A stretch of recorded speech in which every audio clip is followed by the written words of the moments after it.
Yes, yes, yes, yes, yes. Yes, this is me, Hudson George. I'm doing a live. Today my topic is how we Grenadians use the word cocoa, Cocoa, cocoa, which is a cocoa bean that we make chocolate with. You understand the cocoa bean? And we make cocoa ball and you know what I mean? Cocoa.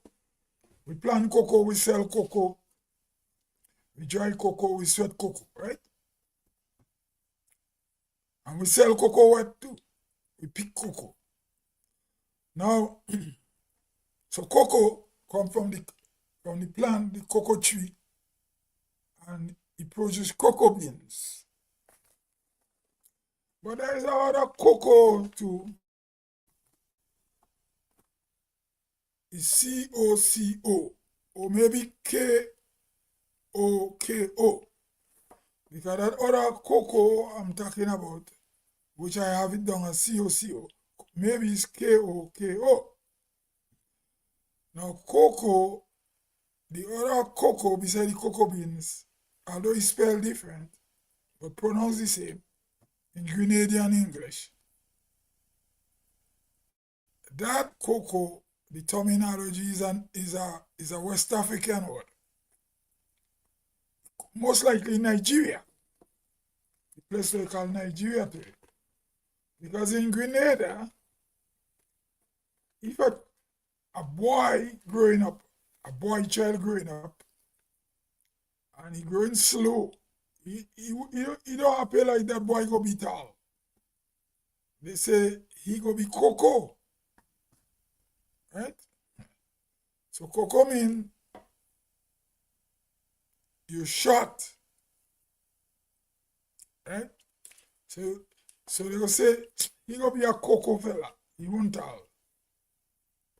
And when a man grow up, a boy grow into a man and he didn't grow too tall. Some women usually, women do it more. They call them a cocoa long.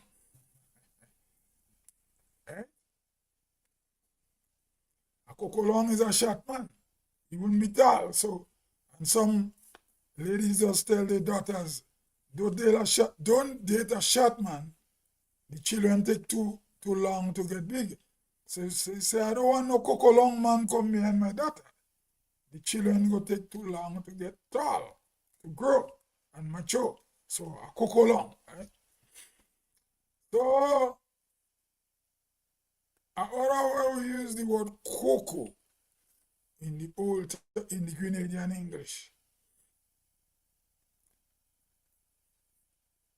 When tuberculosis was common,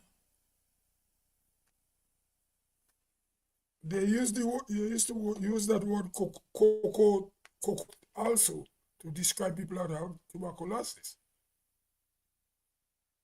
Not tuberculosis, sorry, not tuberculosis, leprosy. Sorry, not tuberculosis, leprosy. So if you have leprosy, they had a terminology they use. They say you are Coco Bay. Yeah, so you have Coco Bay. Right? So maybe short thing grow on you or it damage your fingers. Because leprosy could destroy your fingers. So they say you get Coco Bay. And then also, the word cocoa in the COCO or KOKO, which is an African word. If you're passing, you have to go to some place and you pass the long way for the short way. When you should have reached in little and no time, you go the long road. They say you are cocoa, yeah. So, for example, I'm from St. Patrick. If I want to go to Carriacou, I seen Carriacou right out there when I in Sates.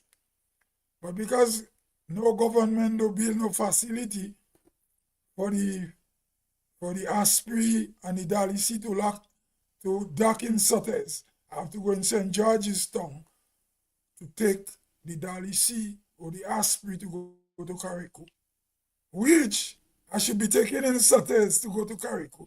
Then traveling further to go in St. George to take the ferry to take me to Carriacou, which is closer. I'm traveling like a Coco, yeah.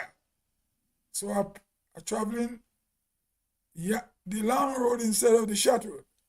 So in terminology, say a Coco, yeah, right? But now the word Coco also being used again. Where you talk about, boy going under the cocoa and pick up 2 grains of nutmeg. When they say 2 grains of nutmeg, not 2 grains of nutmeg. It's bags of nutmeg they go and pick up. I go under the cocoa to cut a bunch of banana or to pick some breadfruit. Who are passing under the cocoa to go by my neighbor who living on the other street over there. Maybe in the town they go say I'm passing in the alley. Right? In the alley. If you're living in the city, you will say you're passing in the alley. So the word cocoa, C-O-C-O mean you stumpy. And then cocoa, the chocolate now, we make cocoa tea, we make cocoa ball, you know. And so we plant cocoa, we set cocoa, we dry cocoa. So the way we use words in our Grenadian way, it's amazing. You say, boy, I'm going down the road, but the sun's so hot. The sun burning me, I think I will pass under the cocoa. But the question is, how we come up with that way of speaking, saying we passing under the cocoa, knowing that sugarcane was planted all over Grenada before the cocoa bean plant. So I don't know. So I don't know if maybe long ago, when the sun was hot, people used to pass under the cocoa through the cocoa field to get away from the heat or something. And they say, I'm passing under the cocoa. Another way they used to say too, if you walk in, you are agriculture worker. They say, you're walking under the cocoa. And parents that say, boy, I will send my children to school. I don't want them to walk under the cocoa for small money and suffer, rain wetting them. The driver want to measure extra long tasks for them to cut. I don't want my children walk under the cocoa. So the word cocoa, C-O-C-O-A, is a bean, a plant that we make chocolate with, cocoa tea, chocolate, we export cocoa, but also we use the word cocoa to describe an area. So you could have some lands, a property, where you have all different fruits growing, and maybe you have a few cocoa trees in it. But if you have to pass through it, you go say, I pass under the cocoa. So Grenadian English, I just refreshing. I don't want to be too political. Nobody cuss me for politics today. So I just sit and imagine how we use words under the cocoa. Oh, this guy, he stumpy, he short.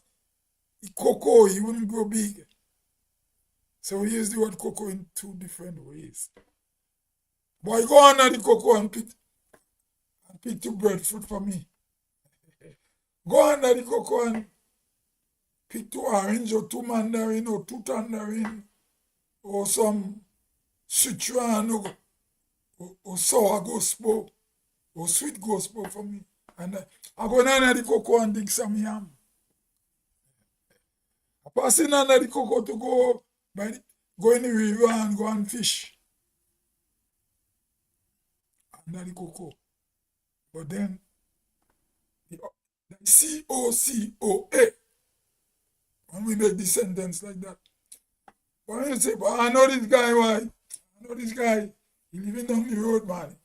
He's not a tall fella, man. He kind of Coco. He shot.